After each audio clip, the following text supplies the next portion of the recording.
No, what I think is fascinating with you is that you were podcasting before it was cool, right? Like, I mean, I guess that's true. like Yeah. you went and started that podcast show, right? Would you call it a podcast? That is a podcast, Yeah. and that was one of my babies. As far as the products I've created over the years, the Texas Take for many years with Jeremy Wallace. He's the host of it now, Yeah. and I hope that they continue to have success there. But I've started a new one, Yeah.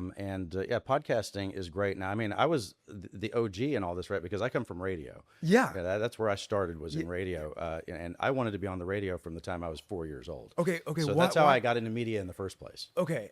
What? A 4-year-old. Oh yeah. Wanting to get into radio. Yeah.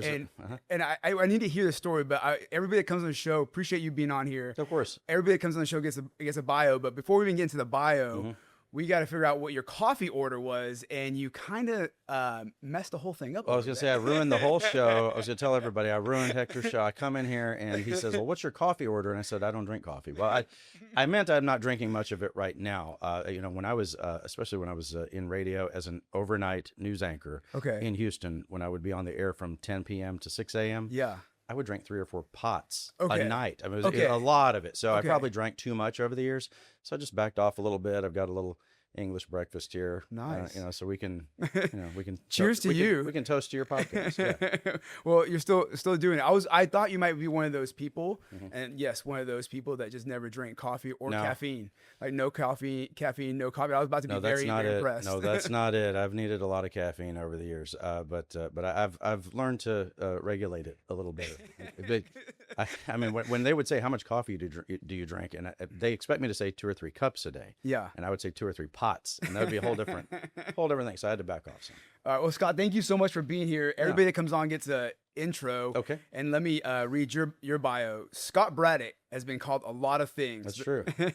Yeah. The first and foremost, he is the editor of the Quorum Report, the news source for political insiders in Texas. For the last decade, he's hosted the state's #1 politics podcast.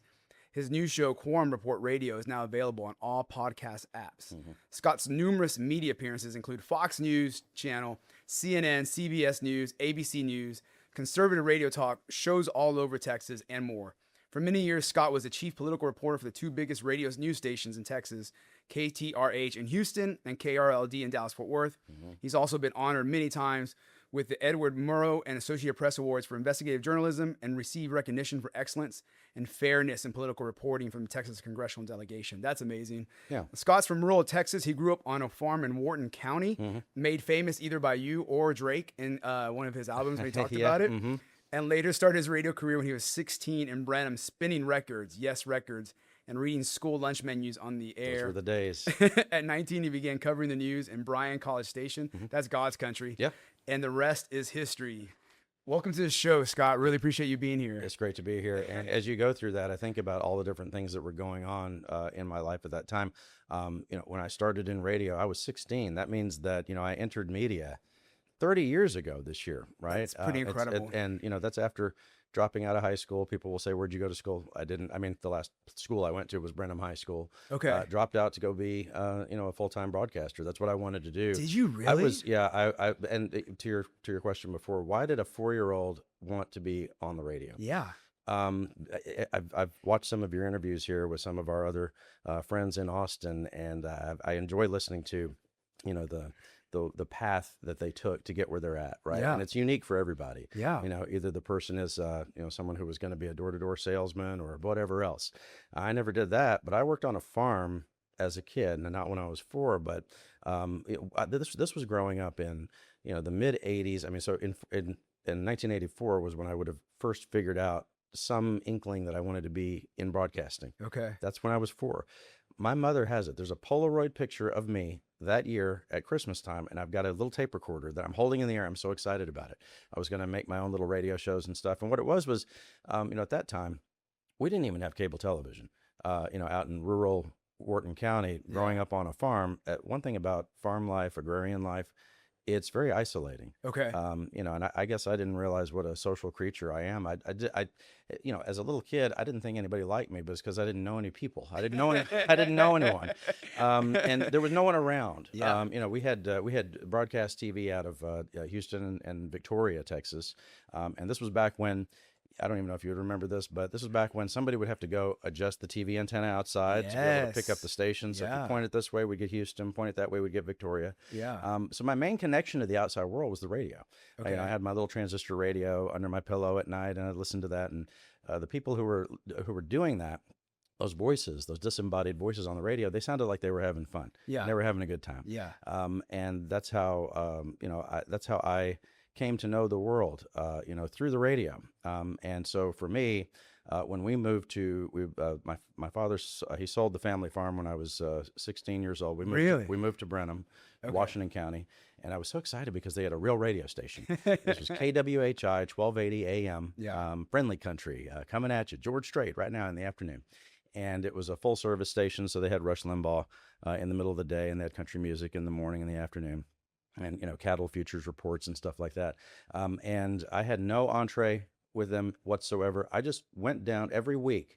I went to the station and applied for something until they'd let me do something. And so Really? one of the bosses there, I remember Brandy Bodie in Brenham, Texas. She said, "This kid's obviously not going away." So they just let me do something. Yeah. Hector, the first job I had in broadcasting was Friday nights.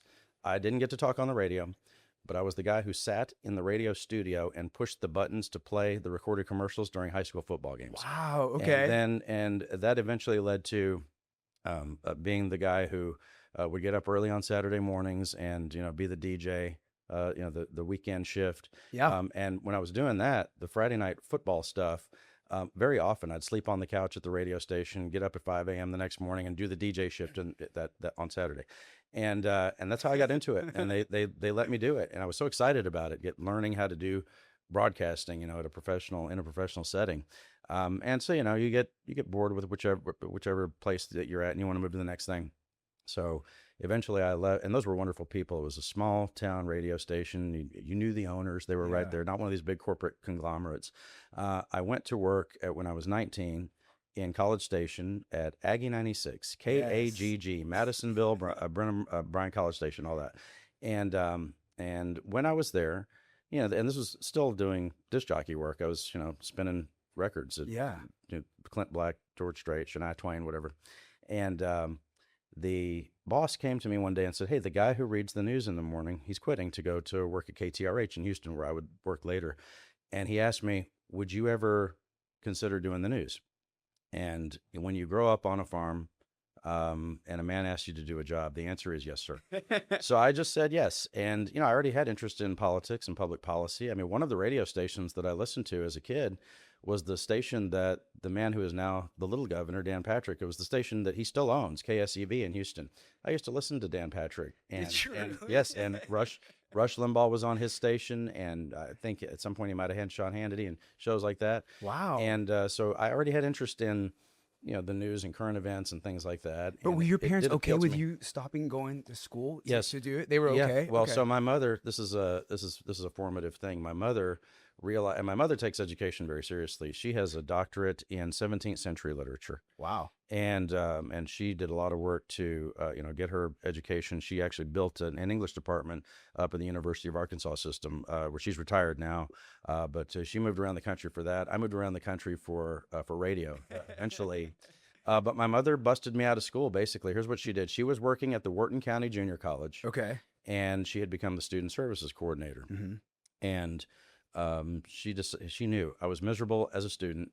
It wasn't that I was necessarily bad at it. I was bored, and I wanted to be working. Yeah. And, you know, my mother, I think she thought that, you know, if I dropped out for a while and, you know, if I decided I want to go back to school, I could. I mean, she knew that, and she had that feeling. She had a friend and they called Wharton County Junior College, they called it Whack Jack. She had a friend there who she took me out of school one afternoon in Brenham, drove me to Wharton, and I sat alone with her friend in the classroom, and I just took the test to get my GED. Okay. I didn't do the GED program. I just took the test. Okay. I aced it. We took it back to the Brenham ISD and said, "I'm out. And my mom just took Wow. me out of school that way, and I just Okay. went to work. Yeah. And Talk about pushing you into your dreams. That's I've been, amazing. I mean, my mother is my mother's my hero. Yeah. My mother's, I guess you could say, in that sense, she was my enabler also, but my Yeah. biggest cheerleader, and always believed that I could do it. She knew that I had the work ethic to get it done, Yeah. even if it was going to take a long time, and without the piece of paper that says, oh, here's, Scott went to some broadcasting program and now he knows how to be a broadcaster. She knew I had been training for that, at the farmhouse in Wharton County, Yeah. for years already, and then working in Brenham. And so, yeah, she really believed in me and got me to where I'm at. That's amazing. Mm-hmm. Okay, so now you're 19, Yeah. and this is the first time you're doing news, Right. And you're in Bryan College Station now. Yeah, so I was working in Bryan College Station. I did news there for about roughly 6 months. Okay. Before, and this, when I say doing news at that time, this was just going on the music morning shows and reading the headlines in the morning. That was Okay. basically it. Okay. And I felt that I wanted to move forward with what I consider to be a real news job. Yeah. But at that time, you had to move around the country to, be able to secure a decent job in radio to get decent pay and figure out, and look for the right opportunity. And I think it's not as much that way now with all of the corporate consolidation. There's not as many jobs around the country for people to even get. But at that time, I ended up moving to Washington State for a job as a radio reporter. Oh. At station KGMI, Yeah. News Talk 790, Bellingham, Washington. And that was a great job because I got to do everything. They let me do everything. This is when I'm 19 and 20 years old. And it was my first shot at being, an on the street reporter, Okay. doing interviews, doing live reports on the air and stuff like that. But when they also had a local talk show in Whatcom County, Washington, that they would let me fill in on the talk show, do just a old school, telephone talk show on the radio, bringing up topics and talking to callers about politics and that Yeah. kind of stuff. And then I got to do a lot of production work there, making commercials and things like that. They let me do everything. So you're loving it. I was right? loving it. I Okay. got to do everything. And I Okay. considered the time that I was on the West Coast. I kind of feel that when you're a young person, Yeah. like I said, not everybody's path is the same. Yeah. But you probably need some time during those years that you don't live at home, that you live somewhere further away, Yeah. that you can go see some other part of the world. You can see how they live in other parts of the world. And it also helps, and in a lot of, it did for me, it helped me appreciate home that much more when I came back. Yeah. Right. Because I missed home and I wanted to be back in Texas. But I worked 2 years in Washington State. Okay. I worked a year in Northern California. Wow. And so I kind of consider those to be my college years, if you will. Yeah. I was away from home and I was learning a lot. And when I was working in California, a little station there, KVML, the Motherlode's news station. The Motherlode is the region of California where they found all the gold, so they called it the Motherlode. Okay. When I was working there, I wanted to come home to Texas, and I didn't just want to come for any old job. I wanted to work in one of the big markets. Yeah. And, I'd been working for a little while at that point, and this is back when you had to do this. You had to work your way through small. I look at some of these very talented, amazing young journalists and broadcasters now, and I'm a little jealous of a lot of them get out of college and they go straight to work in a place now like Houston or DFW or wherever. Yeah. That's cool. But when I was coming up through the broadcast ranks, you had to do what I'm saying. You had to work in a small place, then a medium-sized place, then to the big markets. Well, one day I emailed the news director at KTRH in Houston, a guy named Brian Erickson, and said I was looking for anything back in Houston, really. I don't remember exactly what I said, but something like that. Yeah. And he said, well, can you send me in? And this was, keep in mind, before that, when I was trying to get jobs in radio, this was back when you had to make a cassette tape of your work Yes. and send it in the U.S. mail. Yeah. With your tape and your resume. And I would be embarrassed if I went back and calculated how much money I spent on sending tapes and resumes. Do you have around any the of those country. left? Do you still have any of those? My mother has. People will never. Well, maybe I should play it on my podcast at some point. I have some of those old air checks from some of the newscasts that I did, and I think my mom still has some of the cassettes from when I was a disc jockey. That's amazing. When I was 16 years should old. That definitely would be put in the those on. Braddock Museum someday, I guess. Well, I emailed this guy, and he just said, "Can you send me an MP3 of your work?" Oh. I didn't even need to send a cassette, and that hadn't even occurred to me. I sent him an audio file through the email, Yeah. and he emailed me right back and said, when can you come to Houston? I need an overnight anchor. And that just sounded incredible to me to Yeah. go to work in H-Town. I had grown up outside the Houston media market, hearing those amazing broadcasters there. And KTRH is a legendary station. And so I got there in 2000, I guess it was 2003. and I was the overnight anchor, working that 10 p.m. to 6 a.m. shift. Okay. Eventually got to be a street reporter during their morning news, which was a big deal. That was the highest rated, probably in Texas, the highest rated morning news radio program. And working with some broadcasters who taught me so much about how to do all of this. And I should say that over the years, in all those places I worked, you learn something from every experience, and learn something from all those people that you worked with. And I certainly did. You mentioned those old tapes. If I broke those out now, and I hadn't learned all those things just yet, so those tapes wouldn't be that great. Yeah. But yeah, so learning those things in those small markets and those big markets, working in Houston, later working at CBS News in Dallas, Fort Worth, and then the Texas State Networks as their bureau chief here in Austin for a little while, and then made my way back to Houston when there was a company that was setting up a brand new news station in Houston. It went defunct after a couple of years on the air, but they were offering outrageous salaries. Were they really? They were recruiting I was honored by this. They were trying to find anybody who was really known for doing radio news in Texas to go to Houston to help get them started on this. And they considered me to be one of those people. So whatever you were making, they were offering double. And so there's nothing to even think about. You just take that job, right? And go back. Well, I ended up getting fired from that station this was in 2012. I'm giving you the short version of all this. In 2012, I was fired in spectacular fashion. I like to say that boring people get laid off and interesting people get fired. I got just broadsided with this firing when I was I was at 32 years old, and if you look it up, if you Google Scott Braddock fired or why was Scott Braddock fired, lots of news stories come up about it.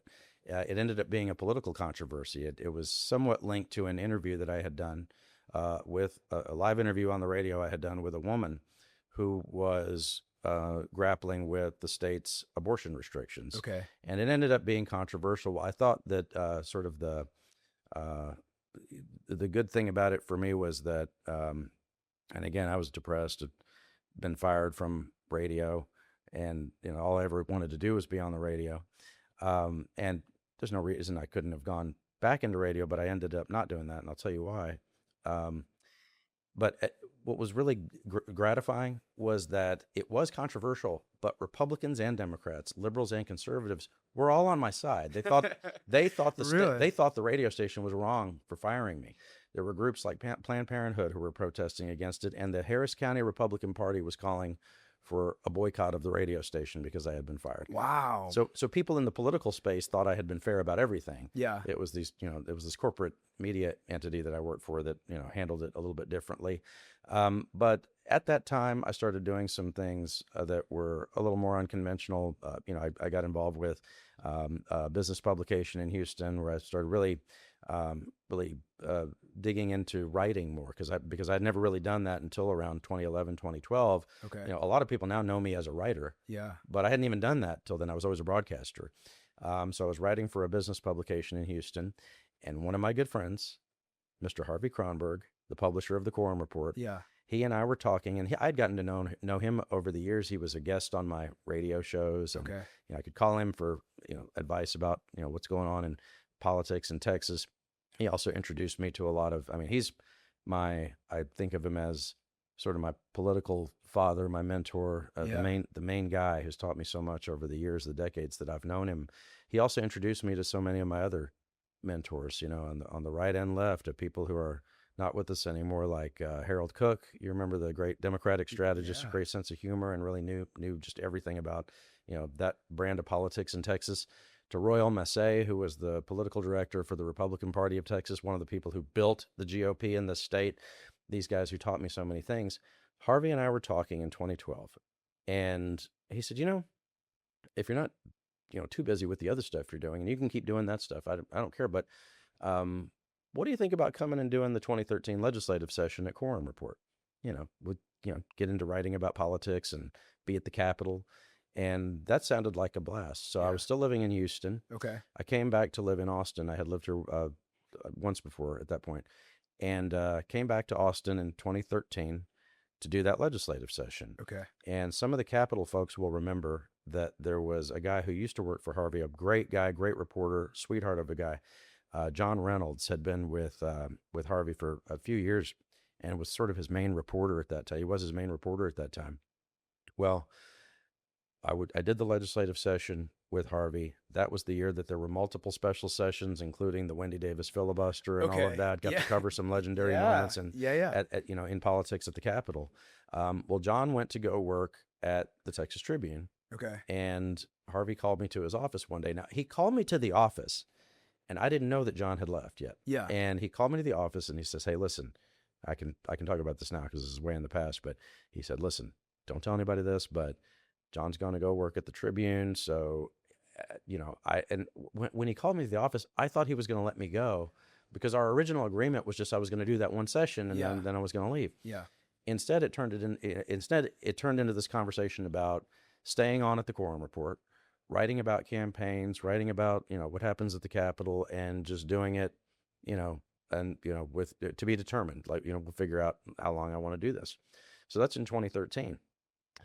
A couple of years later, Harvey asked me if I would run the day-to-day operations for the news content. He promoted me to editor, and it was because there were some things going on that he needed to focus on, in his other business and in his life. And again, when a man asks you to do the job, you say yes, sir, right? So I just said there was so many of these opportunities that came up where it was hard work, meeting with opportunity, right? Yeah. That's the way it happens for a lot of people. But are you not doing radio stuff at all during this time? At that point, I wasn't anymore. I was still doing, guest spots on radio shows. I would, show up as somebody who was, an expert on politics at that point, or, someone's covering politics in Austin. And I still do a lot of that. And people ask me if I miss radio. Yeah. And in a lot of ways, radio never gave me a chance to miss it because I was still a guest on shows, and I would fill in on some stations. I filled in for conservative hosts like Mark Davis up in Dallas Fort Worth. This is kind of funny. At one point, when I was figuring out which direction my career was going to go, I actually did fill in as a talk show host on Dan Patrick's station in Houston. Did you really? I think I'm the only member of the Texas Press Corps who has actually cashed a check from Dan because he paid me for the shows. And he was always very gracious to me, by the way, when he was a talk show host and when he was a senator. Our relationship's a little bit different now. I could talk about it if you like. It's kind of fun. But, the fact is that doing Quorum Report and being, what a lot of people see as the face of Quorum Report now, just because I've been doing it if you think about this, Harvey asked me to be the editor more than a decade ago. I've been in that position for that long. Yeah. And being the guy at the Capitol who folks know as the Quorum Report guy, there's only one other person who even knows how that feels, and that's Harvey, and so we laugh about it. We talk about that quite a bit because you end up as as not just the guy who kind of knows the gossip, but you're also right in the mix of all these different conversations of people are trying to make sure that you know what's going on and in their stories. And, I did that podcast in conjunction with the Houston Chronicle for a decade, just about. But that's before it was popular to do, right? Like who else was doing? Like, was it anybody else? I think it's just more popular now. And I will say, I'll admit, and I've talked about this on the various shows that I've done. When I agreed to create the podcast for the Chronicle, I don't know if I had ever even heard a podcast before that. Okay, that's what I was thinking. They called me. It's fun to break this down. So the former bureau chief for the Houston Chronicle called me one day. He was a good friend of mine, Mike Ward, who's not there anymore. Mike called me one day and just said, "What do you know about doing a podcast?" This is how this started. Yeah. And I said, "Well, I did radio for many years. It can't be that different." I mean, I knew what it was. And so, but the fact that you did radio, before we get to the podcast, did you develop your voice? Because you have a radio voice. Oh, right? I appreciate, right? I mean, I guess I appreciate, I've been working on it a long time. Do you practice it? Like, did you practice it growing up? Or like, how would you know that it was a good voice to have on radio? You're making me want to go back and listen to some of those tapes because I remember when I was a teenager, I really worked hard at it. So when you're a teenager, your voice is a little higher anyway, like Greg Brady or whatever. But so I'm sure when I was a DJ, I know this was true. It probably sounded ridiculous because I'm going, 12 in a row country, K-Tex. I'm trying to really talk in a deep voice. Yeah. And, at some point, you sound the way you sound. I had to get really comfortable with that. And I think it was in the time that I was working in Houston and Dallas Fort Worth that I just became comfortable with the idea that I sound the way I sound. Okay. Instead of trying to project and put on a voice that I don't, that's not real. You don't want to be like Batman? I don't yeah, right. Well, I'll tell you what I don't. I mean, you can tell.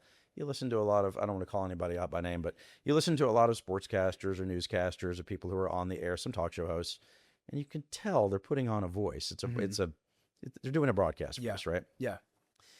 At some point when I was a radio reporter, because I used to obsess about it, what my voice sounded like. I'd go back and listen to the tapes, and at some point I had to sort of I don't know, I had to work on my own. I had to work on myself a lot because I needed to not be obsessed with that. It's a tool I use all the time. And so at some point, I just had to be comfortable with the idea that I sound the way I sound. Yeah. I'm not going to sound any different. Yeah. And that comes with age and maturity, right? Also, it's, at some point you look the way you look. And yes, I can't do it. I mean, yes, I could look a little nicer today, put a jacket on and be presentable, but I look the way I look, right? And so I sound the way I sound. Yeah. When they called me to do that podcast for the Chronicle, I told the story in an interview recently, because there's a guy in Houston who covers media trends and was asking me about shifting from one podcast to another one, and I told him about the way that the Chronicle podcast came about. Was they asked me to do it, and Hector, I thought I was going to help them get it started and I'd be done with it. I thought I was just going to kind of advise them on how to do a radio style broadcast. And then be done with it. And I got over there to their offices and started setting this up. The very first podcast we did was recorded on somebody's phone, and where we put it out on, Apple Podcasts and whatever podcast platforms there were at that time. Now there's a lot of them. But after about a month of trying to help them, I realized they have no idea what they're doing. I'm going to have to do this. And so I negotiated a deal with the Chronicle for them to compensate me to do the show each week. Okay. And I had a blast with it. I love this building. Is pre-Rogan? Like, this is pre-Rogan phenomenon? I don't remember when he certainly before the phenomenon. Yeah, that's right. Okay. That's what I mean. Like, you're kind of like some of the kind of cutting edge, I guess. Yeah, that's true. Yeah. Because Rogan's become obviously more popular than anything I've done, but come along later, right? With doing it. And over the years, I had several different co-hosts and several different producers, but I was the consistent on the show. I kept it going. Yeah. Now, coming up on, I don't know, 6 months, 7 months ago, whatever it was, I went to my publisher, Mr. Kronberg, and said, nothing against the Chronicle. Yeah. But why don't we do our own? Yeah. Why don't we do something that is more for the capital crowd, for people who are in Texas politics, the political professionals? Because what I was doing for the Chronicle was maybe for a broader audience of people who, are not in the fight of politics professionally. Yeah. And, at Quorum Report, that's what we do, right? Yeah. Our audience is the insiders at the Capitol primarily. Now, anybody can subscribe.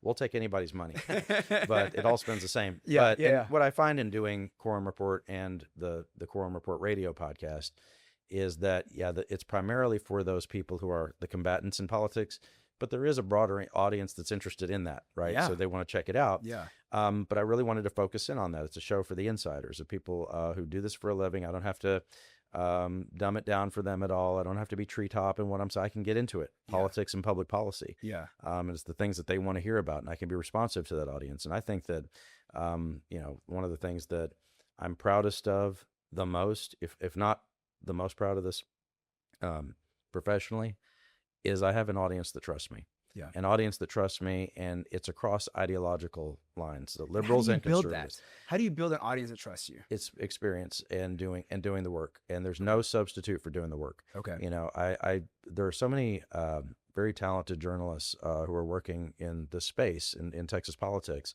who don't have the longevity that we do at Quorum Report. I think about some of the folks who were around before me and aren't in the game anymore. Yeah. Not in the same way. People like Evan Smith and Ross Ramsey, who just aren't around anymore doing this. Evan still does some events at UT, I think. Yeah. But he's not in the mix at the Tribune anymore. And Ross is retired. People like Bob Garrett, who had been around for many years.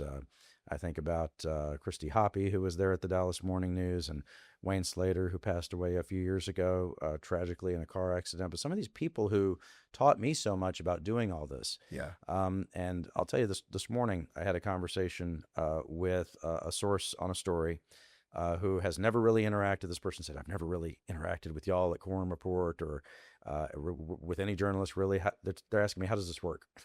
And are we off the record? Yeah. And I won't give away all my tricks here, but look, it's all about those conversations where the person, takes the time, the person being me, takes the time to build the trust with folks that, Okay. if you bring me a story and you say, hey, listen, this is something that my client and myself, we'd love to have this in the news, but we don't want our name on this Yeah. just yet. Yeah. Or, or someone comes to me and says, hey, listen, for right now, this is dead man's talk. I'm going to tell you something that's happening, Yeah. but you can't report it because I'll be outed. I'm the only one who knows this. Yeah.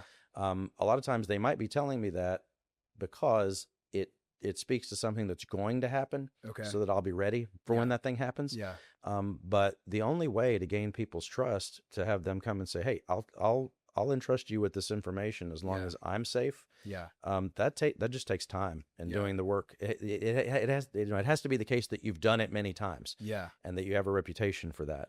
And Mr. Kronberg had the reputation for that. He still does, he built it up over decades. He had the rule when he first came into the Capitol and was starting to, learn how things worked there and learn who the players were and interact with folks. At first, I think there were some people, this is the way he's told the story, there were people who were kind of skeptical that he could really keep the secret or keep their name out of whatever it was. And so he came up with the rule that if there was alcohol present, then if there was alcohol on the table, then it's off the record. That would kind of put people at ease. And then they would say, okay, we can have a conversation and then we can figure out, we can kind of negotiate what information can be made public and things like that. I during COVID, we kind of revised and extended the rule because everybody was just at home drinking all the time, right? During COVID. Yeah. And so everything started off the record, and alcohol has a half-life, so everybody has a little alcohol present in them at all times. Not really saying what all is in the cup here, but I just think it's a matter of gaining that trust, and you can only do that by doing the work. You can't just say, trust me, and that's good enough. You have to earn it. And so when the little governor, who I just kind of tease him with that, I know that it bugs him, you can tell, when he attacks me and says I'm the biggest liar in Texas media, my audience laughs at that. They know that what they think when they hear it is, oh, Scott must be, right over the target. Yeah. Scott must be, really hitting a nerve with whatever he's reporting if Patrick's going to say that. I think over the years, interacting with various Republican and Democratic office holders who might have gotten upset with me over something that got reported, the main thing that I've learned to do, and I could not have done this when I was younger because I had, would be impulsive about things and want to be real quick to fight about everything. Instead, when you gain experience, you learn to be steady. Okay. Right. And when people are attacking you, that why they're doing it. Yeah. And so that is what I'm most proud of is having an audience that is ideologically diverse, who trusts me, they trust me with their info. And they also trust that whatever info I'm, putting out into the world is true, because I'm incentivized to be truthful. Yeah. When there are a lot of folks in politics who are incentivized to not be truthful. Yeah. And in politics? Oh, yeah. and so the Kronberg report is that independent media? Yes. Is that what you, okay, so. Yeah, we have no corporate owner. Mr. Kronberg owns it. And so y'all were independent media again before it was cool to be independent media, right? So how long has the Kronberg report been around? The Quorum Report started in 1983. Okay, so Quorum Report. Check this out. Harvey and I, the other day, we were looking through the original. This is cool. Yeah. The original ownership papers of the Quorum Report that were drafted in 1982, foundational documents, and the original certification from the Secretary of State's office. Yeah. Says this corporation. Yeah. Is now a legit thing, and there were some original investors from Brenham, Texas, where I started my radio career. So that's kind of full circle. But they had this idea. There was a club, there's the Austin Club and the Headliners Club. Yeah. And at that time there was a club called the Quorum Club, and it was owned by Nick Kroll, who's a lobbyist now. He was a former state representative Okay. from Galveston, and he was the Quorum Club is the the Quorum Report's the namesake, right? Yeah. It's cool to know all these people and have seen all this stuff. Independent media that was set up all those decades ago to serve the Capitol audience, and that's what we still do. And so with the Quorum Report, it was independent media before independent media was cool, or Yeah. that it was big out there. And so obviously you don't look like you're living under a bridge. So it seems like you're getting paid by the Quorum. We do okay. Yeah, the Quorum Report. What has been the secret to that? Because it seems like with the media going and we're losing Sure. reporters Yeah, left and it's right. bad. Yeah, It's for sure. hard to keep up. Even ESPN is firing people. Like things that you wouldn't think would be laying people off, but everyone's laying off. How have y'all stayed financially stable as independent media? What without giving away too many secrets? What is the kind of the code to success there?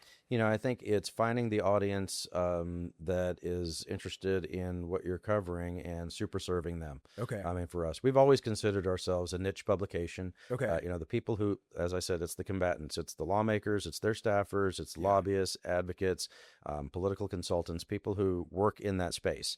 And they consider us to be a reliable source of information and basically intel for what they do for a living. I mean, we hit it from the standpoint of being, and this is the way I think of it every morning when I get up and get ready to unlike what the little governor said the other day, before 11 p.m. He said, I go to work at 11 p.m. Anyway, I think he was just having fun, honestly. And by the way, I've mentioned him a few times. I think he actually enjoys the back and forth with me. I think that. I don't know if he would admit that, but he may not even admit it to himself. But I think he enjoys going back and forth with me. I know I enjoy it. Look, I take it very seriously that the audience looks to us to be ahead of the curve and give them the intel that they need to do their jobs. Okay. That's it. And and not every publication. I mean, if you're doing ESPN, I mean, that's harder to find that audience for that, right? I mean, they're just looking for people who like sports, which is everybody, right? So, so for us, it's always been a niche publication. We super serve our audience, and we do, we take it. I mean, it's hard to overstate. We take it seriously that people are trusting us to get it right, and when we get and this is key, when we get something wrong, to admit it and fix it. And so many of the conversations at the Capitol in politics, the Capitol specifically, politics and generally, these are all every story is a moving target. Right. I mean, things are constantly changing. Something that you say that's totally right at this moment can be wrong 10 minutes later because something changed about that thing, whatever it is. A piece of legislation is moving through the process or something's happening in a campaign. And you do everything you can to get it right and cover it in real time and make sure people are getting what they need. And I think that, and you've heard a version of this before, but when you're telling somebody a story, the worst thing you can do is tell them something they already know. Right. That's boring. And it's not of value. And the challenge for me is I have this sophisticated audience who know everything. So I've got to figure out the things they don't know and tell them. I mean, staying ahead of them is hard. And so storytelling part of your superpower there? Like I guess so. Is that what it is? Like the way you tell the story? Yeah. I mean, and telling, getting it right is a moving target. Like I said, getting storytelling right is a moving target. Some stories you hit somebody with the headline, hard and fast. Here's the headline. Give the explanation. That's it. Other stories, let's say I'm on my podcast, I can kind of back into it by saying, here are some things that happened before. Give some background on something. Play some fun audio of some of the other. So here's one that happened the other day. I was talking about AI and how AI is going to replace all of us. This is the next thing, and the controversy over data centers. And I'm a little frustrated about, and my producer, the famous Evan Scherer, is also frustrated with, because he's a creative guy, frustrated with everybody using AI for their creative work, right? People are using it to write papers for them. People are using it to write articles. I think it was McClatchy is going to start they're going to start publishing articles that have the names of real reporters on the bylines, but aren't written by them. Wow. And they're using AI to do it. I think it was McClatchy. I'll go back and look. But anyway, that all feels wrong to me. Okay. And not of value. And I think that the real creative work the best creative work is still done by humans, and I think it's always going to be. So I was trying to give people a fun example of that, and so I went back to 10 years ago, Senator Angela Paxton singing her song about how her husband sues Obama. You Yes, see yes. this? You heard this? Go Yeah, listen yeah. to it's on one of our latest podcasts. Yeah. She has a phenomenal voice. She sounds great. Yeah. And, but the song's kind of cheesy and it goes on too long, whatever, but that's all subjective, right? Yeah. So, so when I share that, that on the show, there are then all of these, and I wouldn't have thought of this. There are then all these people who remember it from 10 years ago and say, oh, I forgot about that. They said, somebody texts me and says, oh, I was at the Senate ladies luncheon when she broke that song out and was playing it on the guitar. Or somebody who, had worked, around her office, who had, been involved with some of it, said, oh my God, I wish you wouldn't have played that. Now I'm gonna have it in my head again, all the time. Yeah. But having, I think that the storytelling is at least partially dependent on, and this is just straightforward. I don't think you have to be what is it? You don't have to be a rocket surgeon to figure this out. If people like you, they'll trust you more. Yeah. If people, I mean, that's not that hard, right? Yeah. If the morning show hosts on like the Today Show, they have focus group testing on this stuff. There's a reason that these are also, these very chatty people who people like, and then they're also doing the news.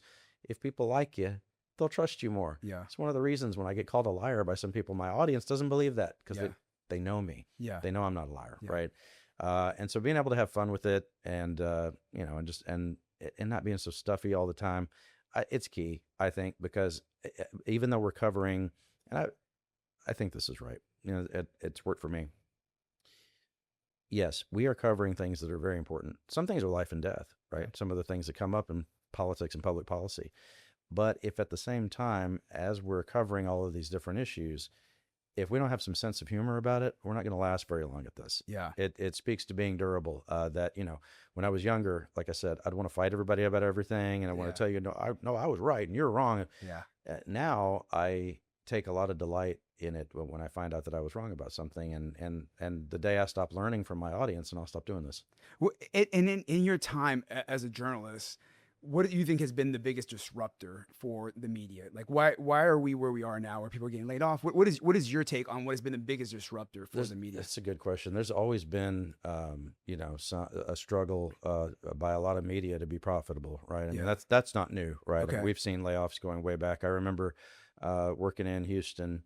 I think this was around 2006, 2007. It had to be after what I always think of as the big hurricane. Okay. Hurricanes Katrina and Rita back to back in the Gulf. Now there's a controversy about what to call the Gulf. Is it the Gulf of Mexico? Houston was under fire at that time.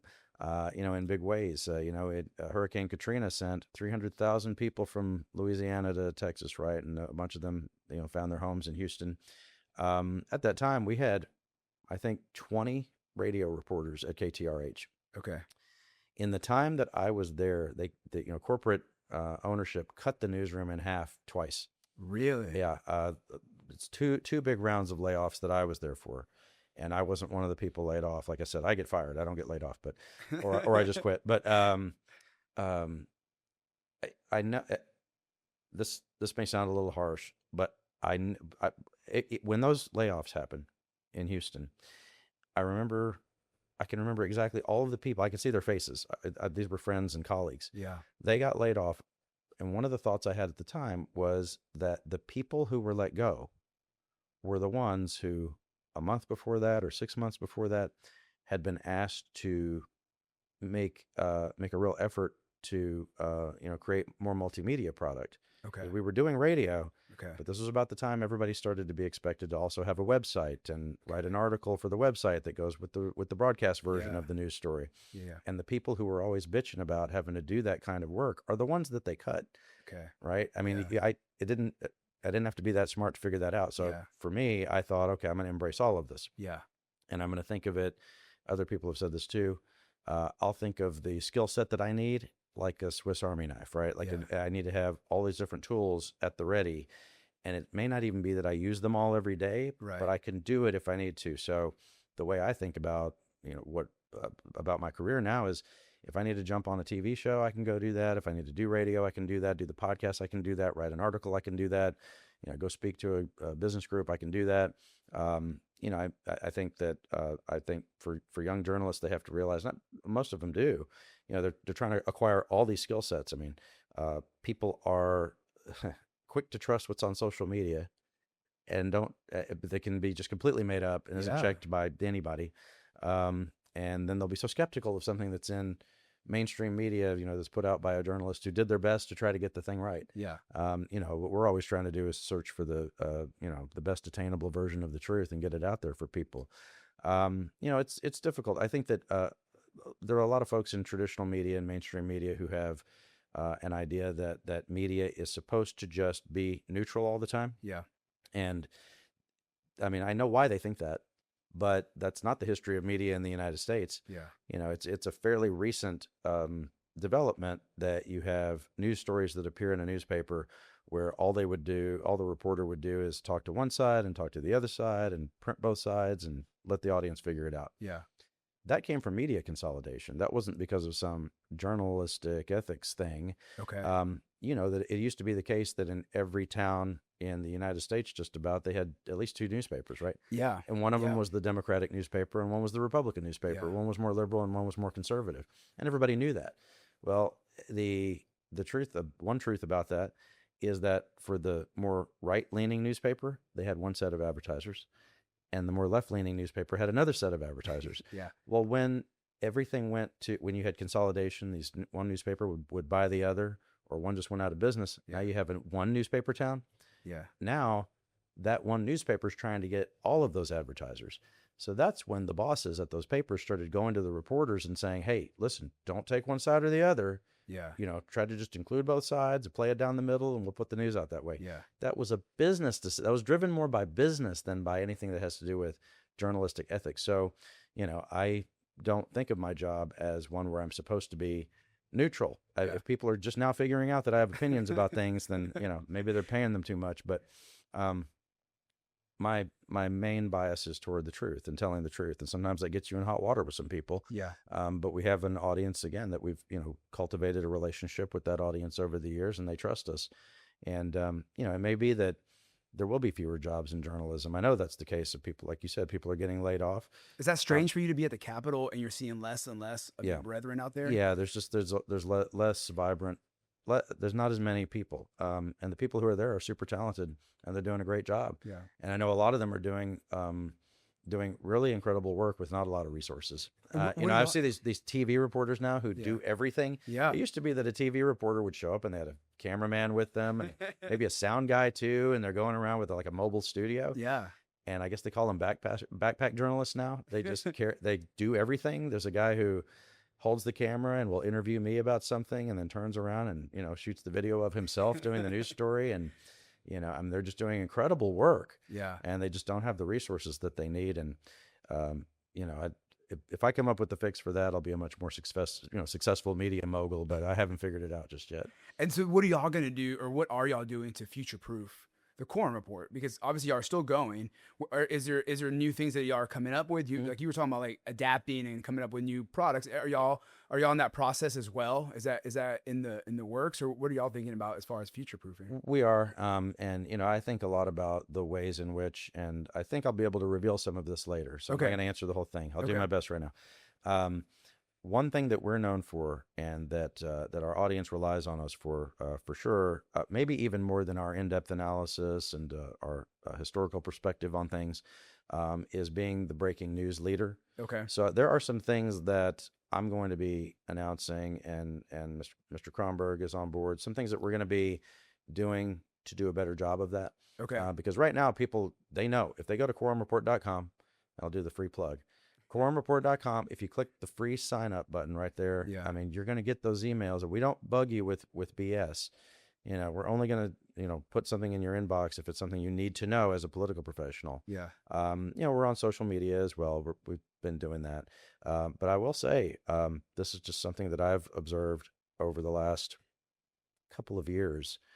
A lot of the political professionals that I talk to, right and left, Republican and Democrat, they're looking at Twitter and X less.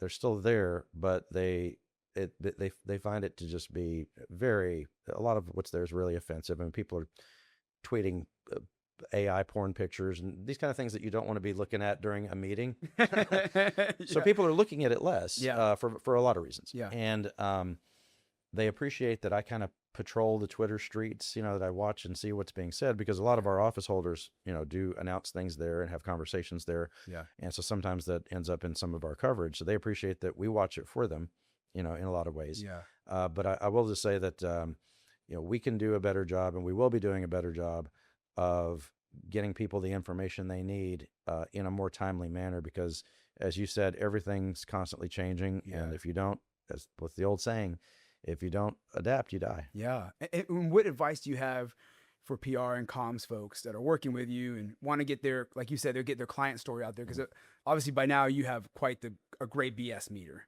right? Yeah. So you can, if someone's trying to just be helpful to you and so happens to help their client or their policy, what is your advice to them on how to be successful in dealing with the media today? It's about relationships, right? Yeah. I mean, it, how many times have we just gone to lunch just to shoot the breeze? You don't have to have an agenda right at that moment. Yeah.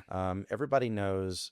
And I think this is something I'd often say to younger people. How many people, if I say this, someone's face will come into your mind immediately. Everybody's got somebody in their family who only calls if they need money, right? Yeah. They need that quick favor. Yeah. And you almost don't want to take the call because they just need something that's all about them. Yeah. These relationships are symbiotic, right? Like, Yeah. give me a good story. Yeah. I mean, you want attention for something, give me a story about Yeah. it. Give me the narrative. Like, what's interesting about this? Yeah.